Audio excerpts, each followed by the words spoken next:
Правната служба на Европскиот совет итно да ги разјасни сите двосмислености околу правниот статус на вториот протокол од договорот за добрососедство меѓу Македонија и Бугарија во врска со процесот на пристапување на земјава. Ова го бара известувачот за Македонија во Европскиот парламент Томас Вајц, преточено во амандман на предлог резолуцијата за земјава изготвена токму од него, откако бугарските европратеници во амандманите кои ги доставија на нацрт извештајот, освен уставните измени и протоколот го посочуваат како уврска за земјава за старт на преговорите.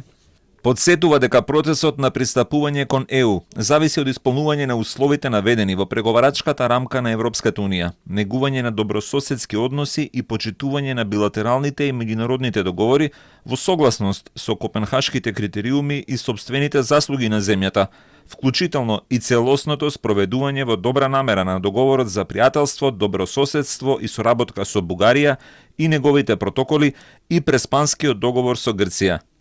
Бугарските европратеници со околу 100 поднесени амандмани од вкупно 400 бараат и одржување на трета меѓувладина конференција меѓу Скопје и Софија за спроведување на договорот за добрососедство и протоколот, Историската комисија да постигне јасни и мерливи резултати, при што и се даваат и насоки какви треба да бидат тие, а за акцискиот план за малцинствата наведуваат дека според представниците на одредени заедници во земјата, тој не гарантира доволно ефикасна заштита од дискриминација и насилство, не обезбедува функционални механизми за борба против говорот на омраза и не се справува соодветно со наводните системски прекршување на правата и нема ефективни законски мерки. Бугарските европратеници се гласни во поглед на почитувањето на јазичните права на малцинствата во земјава, иако директно не го споменуваат прашањето на македонскиот јазик. Вајц во нацрт резолуцијата пак иако направи обид да не ги засегне идентитетот и јазикот, сепак ги враќа како тема во амандманите, наведувајќи дека тие по својата природа се чувствителни, особено во контексти што вклучуваат сложени историски наративи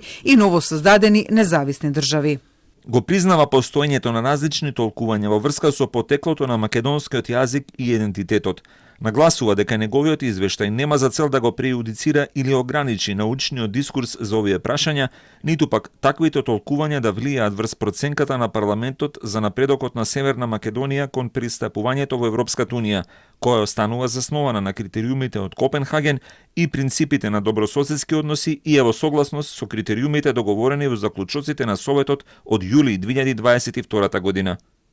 Вајц бара европските институции да бидат поактивни за деблокада на пристапниот пат на земјава и бара воведување на делумно квалификувано мнозинство за отворање и затворање на поглавјата наместо едногласност на земјите членки. Дел од европратениците пак не се согласуваат со барањето на Вајц за постепена интеграција на земјава во Европската Унија, во што е можно повеќе области, туку барат стрикно исполнување на сите услови за земјава да напредува во процесот.